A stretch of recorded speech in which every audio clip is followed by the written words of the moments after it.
लेकिन अदालतों के अंदर माहौल खासा गर्म है। आज भी इस्लामाबाद हाई कोर्ट में जस्टिस बाबर सत्तार साहब और जस्टिस सरदार इजाज इसा खान साहब, उनका बेंच नहीं हुआ क्योंकि जस्टिस सरदार इजाज इसा खान साहब छुट्टी पर थे। जस्टिस समन रिफत इम्तियाज साहबा, उन्होंने भी आज केसेस की समाअत नहीं की, उनकी भी कॉलेज कैंसिल हो गई है। अरबाब मोहम्मद ताहिर साहब छुट्टी पे है, खादिम सोमरो साहब छुट्टी पे है और जहांगीरी साहब को अदालती हुक्म के जरिए उनको काम से रोक दिया गया है। तो आज भी इस्लामाबाद हाई कोर्ट की 6 अदालतें जो है वो खाली थी और वहां पे काम नहीं हुआ।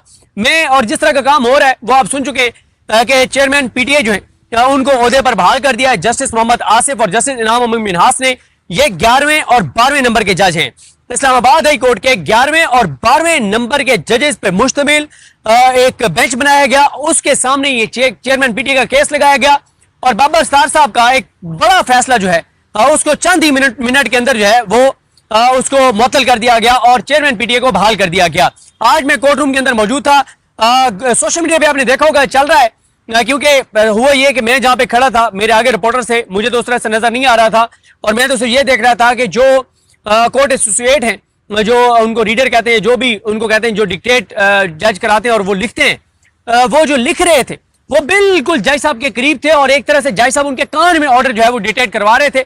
हमें आवाज नहीं आ रही थी, लेकिन जो परली साइड पे वकला थे उनमें से किसी वकील ने बाहर आकर ये बात की है और सोशल मीडिया पे चल रही है कि जस्टिस मोहम्मद आसिफ समाअत से पहले ही ऑर्डर जो है वो लिख कर लाए थे और वो लिखा हुआ ऑर्डर पढ़ के और डिक्टेट करवा रहे थे। ये बात बहरहाल सोशल मीडिया पे चल रही है, लेकिन मैं नहीं देख सका क्योंकि मैं एक ऐसी साइड पे से मुझे बहरहाल नजर नहीं आ रहा था। बड़ी तेज है वो बहरहाल हवा भी चलना शुरू हो गई है और देखें इस वक्त जो इस्लामाबाद हाई कोर्ट के अंदर जो बहरान है वो बहरान बहुत ही ज्यादा शदीद हो गया है। वो बहरान इसलिए शदीद हो गया है कि जो जस्टिस सरफराज डोगर हैं वो वही चीजें जिसपे आजाद जजेस सवाल उठा रहे थे कि आप जो है वो आजाद जजेस के सामने आम केसेस नहीं लगाते और जो आजाद जजेस फैसले देते हैं उन फैसलों को आप जो 26 यानी तरमीम की पैदावार जजेस हैं उनके सामने आप लगाकर और उन फैसलों को आप मुअत्तल करवा देते हैं और उसके बाद आप वो फैसले वो केस समाअत के लिए लगते ही नहीं है। ये वो आजाद जजेस ये सवाल उठा रहे हैं। इसके अलावा वो अदलिया में मुदाखलत की बात कर रहे हैं। 6 जजेस से पहले खत भी लिख चुके हैं और अब भी तलखियां जो है वो बहुत ज्यादा बढ़ गई हैं जब से तारिक महमूद जहांगीरी साहब के खिलाफ जस्टिस आजम खान और जस्टिस डोगर ने फैसला दिया जो कि गैर आईनी गैर कानूनी फैसला है। बहरहाल आज भी जब मैं ये वीडियो रिकॉर्ड कर रहा हूँ अभी तक तो जो जस्टिस तारिक महमूद जहांगीरी साहब हैं उनकी जो अपील है वो सुप्रीम कोर्ट में दायर नहीं हुई, लेकिन हो सकता है आज शाम तक या जब ये वीडियो अपलोड हो गई हो उससे पहले ही ये खबर आ जाए कि उनकी अपील जो है वो दायर हो गई है और देखते हैं कि वो लगती कब है।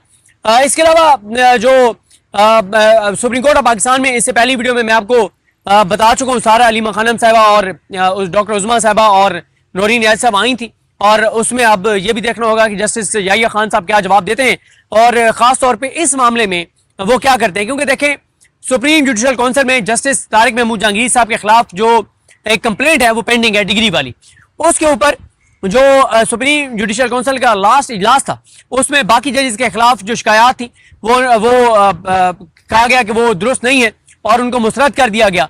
लेकिन 2 जजेस के खिलाफ जस्टिस याहिया खान ने शिकायत जो है वो पेंडिंग रखवा ली, एक जस्टिस मोहसिन अख्तर कियानी साहब के खिलाफ और एक जस्टिस तारिक महमूद जहांगीरी साहब के खिलाफ। गो के मंसूर अली शाह साहब ने कहा भी उस मीटिंग में बताया जाता है कि मंसूर अली शाह साहब ने और शायद मुनीब अख्तर साहब दोनों ने यह कहा कि भैया आप इन दोनों की भी शिकायत का जायजा ले लें और इनको खत्म करें, मुकाएं काम।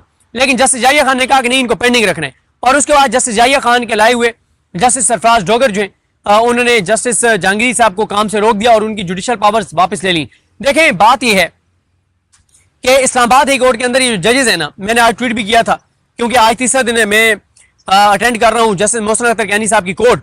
जस्टिस मोहसिन अख्तर कियानी साहब के सामने बहुत ही कॉम्प्लिकेटेड केसेस लगाए गए प्रॉपर्टी के हवाले से, लेकिन जस्टिस मोहसिन अख्तर कियानी साहब जो हैं वो 12, साढ़े 12, 1 बजे तक बैठ के केसेस सुनते हैं और जस्टिस सरफराज डोगर जो है वो आज 9 बजे के बाद आए और 9:40 पे वो अपना काम खत्म करके जा चुके थे और डीबी में भी उन्होंने एक केस लगाया था और मोहसिन अख्तर कियानी साहब को तो डीबी दी नहीं गई, यानी 2 जजेस जो बैठ के केसेस सुनते हैं और मोहसिन अख्तर कियानी साहब को कॉम्प्लिकेटेड केसेस दिए गए हैं, लेकिन वो इंतहाई जो है वो इत्मीनान के साथ बैठ के वो केसेस सुन रहे हैं, तफसील से दलाइल सुन रहे हैं, गुस्सा नहीं कर रहे। हाँ, एक चीज पे वो गुस्सा कर रहे हैं, जब तारीख मांगी जाती है वो कहते हैं कि हम तारीख देने वाले जज नहीं है, जिसने तारीख जिसको जो नहीं आ रहा वो रिटर्न आर्गुमेंट्स दे दे और हम वो देख के और फैसला कर देंगे, तारीख हम नहीं देंगे।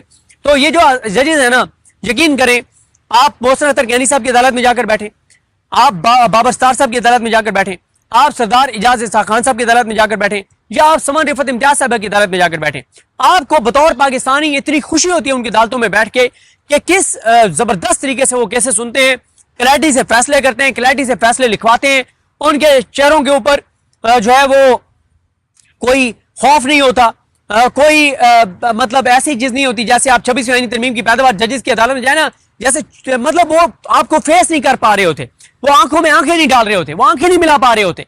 जाहिर है, पता है वजूहात पता है। जैसे आज बड़ा इंटरेस्टिंग काम हुआ, जब ये चेयरमैन पीटीए वाला फैसला मुअत्तल हुआ और निकले तो कोर्ट रिपोर्टर्स ने अज़राए मजाज जो है वो मुबारकबाद दी जो चेयरमैन पीटीए के वकील और बाकी जो इनकी टीमें थी उनको, तो वो भी हंस रहे थे आगे से जब कोर्ट रिपोर्टर्स को मुबारक दे रहे थे कि माशाल्लाह आपको मुबारक हो, आपने बड़ा रिलीफ ले लिया है कि आपने फैसला मुअत्तल किया। वो भी हंस रहे थे, मुस्कुरा रहे थे। भाई उन्हें भी पता है कि फैसला उनके दलाइल पे मुअत्तल नहीं हुआ, ये फैसला मुअत्तल होना था। भाई इमरान खान का केस जो है वो जनवरी में आया और 18 सितंबर हो गई, अभी तक उसकी दलाइल भी शुरू नहीं हुए और चेयरमैन पीटीए के खिलाफ बाबर स्टार साहब फैसला देते हैं और 48 घंटे के अंदर अंदर वो केस समाअत के लिए मुकर्रर हो जाते हैं और उनको रिलीफ भी मिल जाते हैं। तो ये चीजें सबके सामने हैं। लेकिन बात यह है कि ये जो अदालत के अंदर इस वक्त बहरान है, ये बहरान शदीद हो रहा है। गो के वकला तंजीमों का मैं आपको बता दूं, कल तकरीरें बड़ी सख्त हुई, ईमान मजारी साहबा ने बहुत सख्त तकरीर की और भी वकला ने सख्त तकरीरें की, लेकिन कल और आज दोनों दिन बहरहाल स्ट्राइक जो है वो इन वकला तंजीमों की इस्लामाबाद हाई कोर्ट की हद तक तो उस तरह से कामयाब नहीं थी जिस तरह से होनी चाहिए थी। उस तरह से वकला एहतजाज कर भी नहीं रहे जिस तरह से उनको करना चाहिए था। अच्छा, पीटीआई के वकला भी उस तरह से एहतजाज नहीं कर रहे जिस तरह उनको एहतजाज करना चाहिए। और ये 17-18 साल बाद वकला को एक मौका मिला है। लेकिन देखें जो कुछ अदलिया के साथ किया जा रहा है ना, उससे देखें इमरान खान को कोई नुकसान नहीं हो रहा। इमरान खान को जेल में रखने के लिए, इमरान खान को कमजोर करने के लिए, इमरान खान को बदनाम करने के लिए अदलिया को तबाह किया गया। उससे इमरान खान का क्या गया? वो जेल में बैठे, इत्मीनान से बैठे। वो आज अलीमा खानम ने कहा, उन्होंने कहा इमरान खान के सबर को दाद दें, दुरुस्त कहा उन्होंने, और उसकी पॉपुलैरिटी तो बढ़ रही है। नुकसान किसका हो रहा है? नुकसान अदलिया का हो रहा है, नुकसान पाकिस्तान के लोगों का हो रहा है कि आप जिस तरह के जजेस को आप लेकर आए हैं, नालायक जजेस को आपने भर्ती किया इमरान खान के खिलाफ, वो फैसले नहीं कर पा रहे और जेर इल्तवा केसेस की तादाद बढ़ रही है। भाई आप इस वक्त जो है वो 12 जज हो गए, 12-13 जज होंगे इस्लामाबाद कोर्ट में, लेकिन फैसले जेर इल्तवा केसेस की तादाद बढ़ गई है। और फिर क्यों? क्योंकि मोहसिन अख्तर गैनी साहब को डीबी दी नहीं गई कि 2 जजेस बैठ के जो केस सुनते हैं। जो बाबर स्टार साहब हैं और सरदार इजाज इसाक खान साहब हैं, उनका सिंगल बेंच खत्म कर दिया गया, उनको 2 रुकनी बेंच दे दिया गया, कॉम्प्लिकेटेड टैक्स मैटर्स दे दिए गए, जो कि वो जाहिर है वो लाइक जजेस हैं, वो फैसले कर रहे हैं। और तारिक महमूद जहांगीरी साहब को वैसे काम से रोक दिया गया। खादिम सोमरो साहब आ ही नहीं रहे और बाब मोहम्मद ताहिर साहब इसलिए छुट्टी पे चले गए कि वो उस कमेटी का हिस्सा थे जिस कमेटी ने जस्टिस सरफराज जोगर के खिलाफ तहकीकात करनी थी, हैरासमेंट वाली। और फिर अरबाब मोहम्मद ताहिर साहब का इत्तला आई कि उन्होंने एक लेटर लिखा है और उन्होंने कमेटी से अलहदगी इख्तियार कर ली और कहा कि एक जज के खिलाफ तो ये एक हैरासमेंट का केस इस तरह से कमेटी सुन नहीं सकती और ये तो सुप्रीम कोर्ट में, सॉरी सुप्रीम जुडिशल काउंसिल जो है वो सुनेगी, तो ये तो फोरम ही वो है। तो देखें, इमरान खान की नफरत में अदलिया को जो टक्के टोकरी किया गया है, उससे नुकसान अदलिया का हुआ है, पाकिस्तान और पाकिस्तान के लोगों का हुआ है। अब आप देखें, लोग अदलिया में आ ही नहीं रहे उस तरह से, लोग कानून हाथ में ले रहे। कल में एक दरखास्त गुजार मिला, उसके खिलाफ फैसला आया, वो पता नहीं 5-6 साल से धक्के खा रहा था, कल वो फट पड़ा, कहता है कि मेरा दिल ये करता है कि मैं एजे से हूं, मैं यहां से चला जाऊं और मैं एजे की मस्जिदों में जाके ऐलान करूं, एजे की मस्जिदों में जाके बताऊं कि पाकिस्तान की अदालतें क्या करेंगी। अब आप बताएं ना, इससे नुकसान किसका होगा? पाकिस्तान का होगा। भाई आप बर वक्त फैसले करें, आप केसेस लगाएं, आप मेरिट पर फैसले दें और इमरान खान की नफरत में अदलिया को बर्बाद ना करें, पाकिस्तान को तबाह ना करें। इमरान खान का कुछ भी नहीं किया, उसकी पॉपुलैरिटी बढ़ गई है। अब मुझे बताएं, justice Yahya Khan chief justice Pakistan बने हैं, उससे इमरान खान को क्या नुकसान हुआ है? उसकी तो पॉपुलैरिटी बढ़ गई है, उसकी तो मोहब्बत बढ़ गई है। नुकसान अदलिया का हुआ। जस्टिस याहिया खान ने जो 53 जज लगवाए हाई कोर्ट के अंदर हुकूमत के, नून लीग और पीपल्स पार्टी और निजाम के, उससे इमरान खान को क्या नुकसान हुआ? उसकी तो पॉपुलैरिटी बढ़ गई और वो तो कहता है कि जेल मेरे लिए अल्लाह की नेमत है, मैं वहां बैठ के इबादत कर रहा हूं, मैं कुरान मजीद की तफसीर पढ़ रहा हूं, एक से ज्यादा तफसीर पढ़ रहा हूं, मुझे तो वो कहते हैं अल्लाह की नेमत है मेरे लिए जेल, उसको तो कोई नुकसान नहीं हो रहा। लेकिन इस वक्त अदलिया का बहरान जो है वो बहुत शदीद हो गया है। नुकसान पाकिस्तान के इदारों का हो रहा है। इस वक्त पाकिस्तान का कोई एक ऐसा इदारा नहीं है जिसकी इज्जत हो, जिसकी क्रेडिबिलिटी हो। पाकिस्तान के किसी इदारे में बैठी कोई एक ऐसी शख्सियत नहीं है जिसकी इज्जत हो। सारे इदारे डिस्क्रेडिट हो गए, तमाम इदारों के तमाम सरबराह डिस्क्रेडिट हो गए।